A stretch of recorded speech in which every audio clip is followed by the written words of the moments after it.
네, 이번에는 MZ세대와의 팀워크에 대해서 어떻게 함께 우리가 잘 일할 수 있을까에 대해서 한번 얘기를 해볼까 하는데요. 애쉬 실험이라고 그 심리학에서 되게 또 유명한 실험이 하나 있습니다. 자, 어떤 실험이었느냐? 연구자들은 참여자들에게 A, B, C 좀 길이가 다른 세 개의 선을 보여줍니다. 그리고 또 한편으로 그 왼쪽에서 보시고 계신 보조선을 보여줍니다. 그리고 이 보조선, 왼쪽에 있는 이 선이 A, B, C 중에 어떤 선과 가장 동일하다고 생각하시나요? 라고 물어봅니다. 자, 이랬을 때 참여자들은 당연히 이 보조선이 C와 동일하다고 대답을 하겠죠. 자, 그런데 연구자들이 사용한 트릭이 있었습니다. 뭐냐면, 한 10명 정도 같이 이제 이 질문들에 응답을 하게 했는데, 이 참여자를 제외한 다른 9명은 사실은 연구 보조원들이었습니다. 그래서 이 연구 보조원들은 일부러 틀린 오답을 얘기하도록 교육을 받죠. 그래서 자, 이 보조선이 ABC 중에 어떤 선과 똑같나요? 라고 연구자가 질문을 하면 참여자는 이런 사실을 전혀 모르는 거죠. 그리고 이제 이 연구 보조원들은 대답을 합니다. A인데요, A인데요, A인데요, A인데요, 이렇게요. 자, 그리고 마지막 순서가 된 아무것도 모르는 이 참여자, 어떤 대답을 했을까요? 75%가 다른 연구보조원들이 말한 대로 찜찜하지만 이거 진짜 아닌 것 같은데 생각을 하지만 A라고 대답을 했다는 거죠. 자, 그 이유는 대부분의 사람들이 이거 정답 아닌데 라고 생각을 하면서도 튀지 않으려는 그냥 뭔가 집단의 분위기에 동조되는 것이 편하니까 이런 결정을 했다. 이렇게 볼 수가 있습니다. 네, 이렇게 동조하려는 경향은 얼마나 많은 사람들이 참여했느냐에 따라서 굉장히 달라지는데요. 예를 들어서 좀 전에 말씀드린 대로 이제 참여자가 1명이고요. 만약에 연구보조원이 10명이나 15명, 그래서 이 10명이나 15명이 다 오답을 얘기한다면 이 참여자도 오답을 따라서 말할 가능성이 높아지죠. 그런데 그에 반해서 참여자도 1명이고 연구보조원도 1명이다 라고 하면 동조가 일어날 가능성은 매우 줄겠죠. 표에서 보시는 것처럼. 또한 연구보조원이 나와 가까운 사람이냐 혹은 나와 가깝지 않은 사람이냐에 따라서 동양인의 경우에는 동조할 가능성이 차이가 납니다. 오른쪽 그래프에서 보시는 것처럼 서양인의 경우는 친구든 낯선 사람이든 동조할 가능성이 거의 똑같은데 동양인의 경우는 내 친구들이 오답을 이야기한다면 나도 그 오답을 따라서 이야기할 가능성이 높아진다는 거죠. 아무래도 서양인에 비해서 동양인들은 관계를 더 중시하기 때문이라고 해석이 될 것 같습니다. 자, 이러한 동조, 좀 전에 말씀드린 대로 몇 가지 어떤 요인의 영향을 받는데 일단 집단 구성원의 수입니다. 자, 연구 보조원이 그러면 몇 명 정도일 때부터 동조의 가능성이 커질까? 그죠? 보통 심리학에서는 3명을 이야기합니다. 그래서 3명에서 제3의 법칙 이렇게 이야기를 하는데요. 예를 들어서 길거리를 걸어가다가 한 명이 아무 이유 없이 갑자기 하늘을 쳐다봤다 라고 한다면 길을 걸어가는 어떤 사람도 그 사람을 따라 하늘을 보지 않을 겁니다. 일부 소수는 볼 수도 있겠지만. 그런데 이번에는 2명이 동시에 하늘을 쳐다봅니다. 그러면 한 명이 쳐다볼 때보다 길 가던 사람들이 그걸 따라서 하늘을 쳐다볼 가능성이 좀 더 올라가겠죠. 그런데 3명의 법칙 말씀드렸죠. 3명이 하늘을 쳐다보면 굉장히 많은 사람들이 똑같이 따라할 가능성이 높아진다는 거죠. 그런데 무조건 사람이 많다고 해서 동조할 가능성이 더 높아지는 건 아니에요. 그 집단이 서로 얼마나 끈끈하게 연대감을 가지고 있느냐에 따라서 동조의 가능성은 달라집니다. 그리고 또 소수 집단이 존재하면 동조의 가능성은 감소하겠죠. 예를 들어서 말씀드린 것처럼 이 연구 보조원들이 모두 오답을 얘기하지만 그 중에 한 2-3명 정도가 이상한데 하면서 정답을 얘기하면 이 참여자 입장에서는 정답을 이야기할 가능성이 더 높겠죠. 즉 동조 가능성이 감소하는 겁니다. 그리고 과제가 어려울수록 정확한 답을 알기가 어렵기 때문에 또 딴 사람의 의견에 묻어가려는 가능성, 즉 동조 가능성이 커지게 되는 거죠. 네, 그러면 이번에는 집단 사고에 대해서 알아볼 텐데, 자, 집단 사고는 사실 동조하고 굉장히 비슷합니다. 어떻게 비슷하냐면 집단 사고라는 게 이런 거예요. 집단에서 다 같이 의사결정을 하면은 단독으로는 절대 결정할 일 없는 결정을 하게 된다는 거죠. 그러니까 대표적인 예가 이런 겁니다. 신입사원이 한 명 들어왔어요. 그런데 좀 뭔가 속된 말로 뺀질뺀질하고 말도 잘 안 듣고, 그죠? 이렇게 좀 얄미운 행동들을 할 때 선배님들이 보기에 각각 선배님들이 다 저 친구 조금 뭔가 마음에 안 드는데 이 정도 생각을 하고 있었어요. 그런데 이 선배님들이 점심을 같이 먹으러 갑니다. 그리고 이 신입사원 얘기가 우연히 나왔어요. 그랬을 때 이 선배님들은 조금씩 저 친구 조금 애매한데 이렇게 생각을 하고 있었지만 같이 얘기하다 보면, 그리고 점심시간이 끝났을 때 이미 이제 이 신입사원은 나쁜 사람이 되어 있는 거죠. 그만큼 같이 얘기하다 보면은 내가 단독으로 가지고 있던 생각보다도 더 극단적인 생각, 그렇다면 결정이라면 나 같으면 절대로 저렇게 위험한 결정을 안 했을 텐데, 저렇게 합리적이지 않은 결정을 안 했을 텐데 같이 집단으로 하게 되면 그렇게 극단적인 결정을 할 가능성이 높아진다. 그것을 집단사고라고 합니다.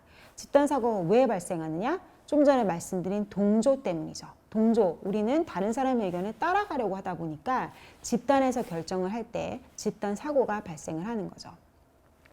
특히 어떤 집단에서 집단사고가 발생할까?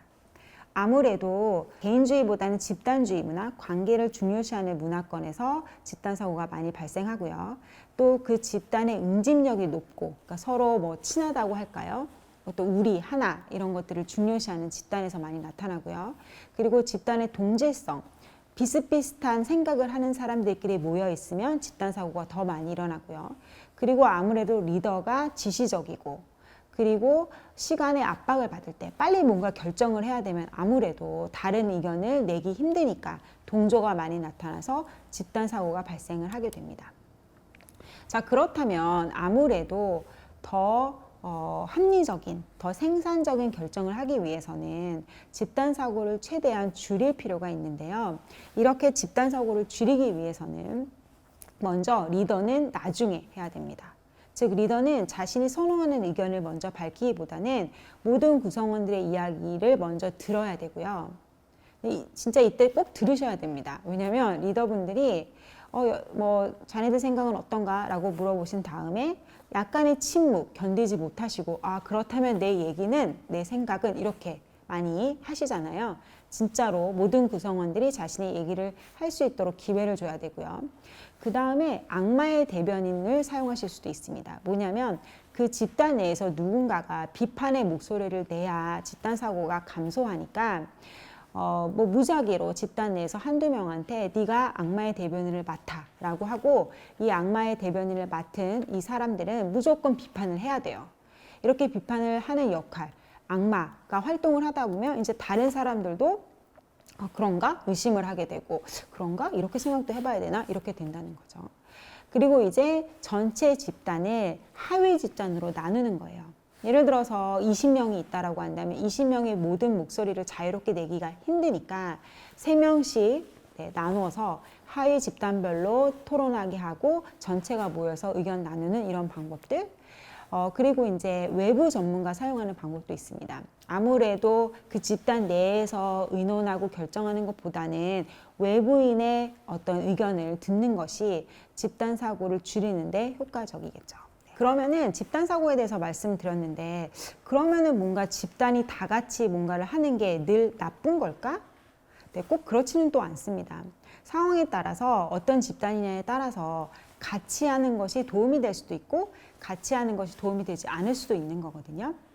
자, 그렇다면 어떨 때 같이 하는 게 도움이 될까? 어떨 때 같이 하는 것이 도움이 안 될까?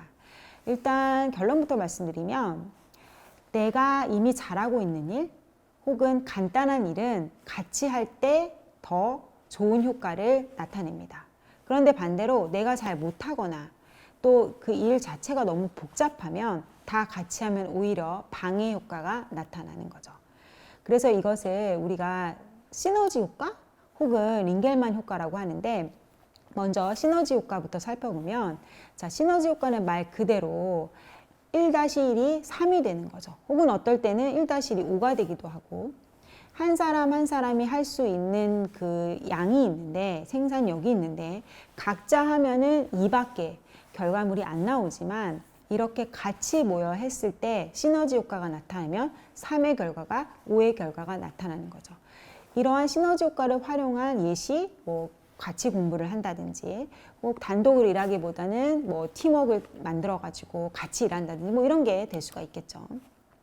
자, 이번에는 같이 일할 때 방해가 되는 그런 현상을 링겔만 효과라고 합니다. 자, 링겔만 효과를 보여주는 하나의 예시가 무엇이냐? 일종의 뭐 줄다리기 게임을 한다고 해볼까요? 그랬을 때 1대1 게임에서 한 명이 내는 힘을 100이라고 한다면, 2명이 참가하면 한 명이 내는 힘이 93으로 줄고요. 3명이 참가하면 85로 줄고, 8명이 참가하면 49까지 개인이 사용하는 힘의 크기가 줄어듭니다. 즉 무슨 얘기냐면, 사람이 많아질수록 내가 좀 적게 해도 되겠지, 딴 사람이 할 테니까, 이렇게 생각을 한다는 거죠. 그래서 이러한 링겔만 효과가 사실은 여러 조직이나 뭐 집단에 문제가 될 수 있습니다. 심지어 뭐 예를 들어서 저희 대학교에서 조별 과제를 이제 많이 내주는데, 이 친구들의 불만 중에 하나가 무임승차하는 학생들이 있다는 거예요. 그죠? 묻어가려고 한다는 거죠, 한마디로. 그리고 우리가 혼자 단독으로 노래를 불러야 한다면 어려운 가사도 정말 열심히 외울 텐데, 합창을 한다면 뭐 내 목소리가 얼마나, 나 좀 뭐 입만 뻥긋뻥긋 하면 되지, 이런 생각으로 가사를 덜 외우게 되잖아요. 뭐 이런 것들이 이제 링겔만 효과입니다. 뭔가 묻어가려고 한다는 거죠. 자, 링겔만 효과를 악화시키는 요인들, 아무래도 일이 간단할수록 그렇고요, 인원이 많을수록 그렇고, 일이 흥미롭지 않으면 그렇습니다. 그리고 또 집단 응집력이 낮을 때 오히려 링겔만 효과가 더 많이 나타나는데, 이게 무슨 얘기냐면, 자, 팀이 10명이 있습니다. 근데 서로 안 친해요. 그리고 서로 어떻게 생각하는지 관심이 없습니다. 이렇다면 아무래도 더 개인이 노력을 하지 않으려고 하겠죠. 자, 그리고 자기의 가치에 대한 불신도 링겔만 효과를 악화시키는데요. 뭐 예를 들어서 뭐 내가 이거 한다고 우리 팀이 뭐 나한테 고마워나 하겠어? 뭐 우리 팀이 어떤 평가를 받는데 뭐 영향이나 미치겠어? 이렇게 의욕이 떨어진 개인은 공동으로 달성해야 하는 어떤 팀의 목표에 적극적인 노력을 기울이지 않게 되는 거죠. 그리고 또 평가가 집단으로 이루어질 때 뭐 팀 1의 성과, 팀 2의 성과, 나 개인의 성과로 뭐 어떤 평가를 받는 것이 아니기 때문에 더 이렇게 묻어가려는 링겔만 효과가 많이 나타나게 된다라고 보시면 될 것 같습니다. 네, 그러면은 이러한 링겔만 효과를 어떻게 줄일 수 있는가? 좀 전에 말씀드린 대로 링겔만 효과를 악화시키는 요인들을 이제 없애면 되는 거죠. 자, 그러면 예를 들어서 일단은 인원수를 좀 감소시켜야 됩니다. 그래야 나의 개인의 노력이 조금 더 드러날 테니까요. 아마존 같은 회사는 피자 2판 규칙을 만들었습니다. 그러니까 조직을 소규모로 운영을 하는 거죠. 그래서 보통 우리가 큰 라지 사이즈 피자 한 판, 한 4명 이렇게 먹잖아요. 그래서 아마존에서는 피자 2판 규칙을 만들어서 그 라지 피자 2판을 먹을 수 있는 6명, 10명 이상으로 팀을 안 만드는 거예요. 그래서 한 팀당 10명 이하 피자 2판 먹을 수 있는 인원으로 줄이는 거죠. 아니면 또 의미와 가치를 부여하는 방법도 있습니다. 그러니까 아무래도 내가 이 일을 하는 데 있어서 의미를 찾는다면, 이 일이 가치가 있는 것 같아 라고 생각을 한다면 더 노력을 하게 되겠죠. 그러면은 링겔만 효과가 줄어들게 됩니다. 그리고 아까 말씀드린 대로 팀 1, 팀 2 이렇게 팀별로 평가를 하게 되면 개인은 자신이 평가를 받는 것이 아니라고 생각을 해서 묻어가려는 경향이 있기 때문에 개인에 대한 평가가 중요합니다. 물론 팀별 평가도 있어야겠죠. 하지만 팀 내에서 뭐 김대리의 평가, 뭐 김 과장의 평가 이런 식으로요. 자, 그리고 집단의 응집력을 향상시키는 것도 중요합니다. 자, 무슨 얘기냐면 아까 말씀드린 대로 어떤 팀에서 그 팀원 10명이 있는데 서로에 대한 관심도 없고 뭐 좋아하든 말든 관심 없고 내 욕을 하든 말든 관심 없다. 이러면 링겔만 효과가 더 많이 나타난다고 했잖아요. 사람들이 관계를 중요하게 생각을 안 하기 때문에 더 묻어가려고 합니다. 그렇기 때문에 그 팀 내의 분위기를 좋게 만드는 거, 서로가 배려를 하고 내가 이렇게 묻어가려고 하면은 팀의 사람들이 나를 싫어할 거야. 그거를 신경 쓰게 만드는 거, 이게 중요하고요. 그 다음에 마지막으로 한 가지만 더 말씀을 드리면 어떤 개개인의 그 역할을 명확하게 하는 것도 중요합니다. 왜냐하면 뭔가 이게 팀의 과제라고 하면은 애매모호해서 내가 좀 안 해도 되겠지라는 생각을 하게 되는데 이게 팀의 과제이자 또 나는 이 과정에서 1단계를 맡았다라고 한다면 내 역할이 확실하기 때문에 더 기여하게 된다는 거죠. 그러면 링겔만 효과도 감소하게 됩니다.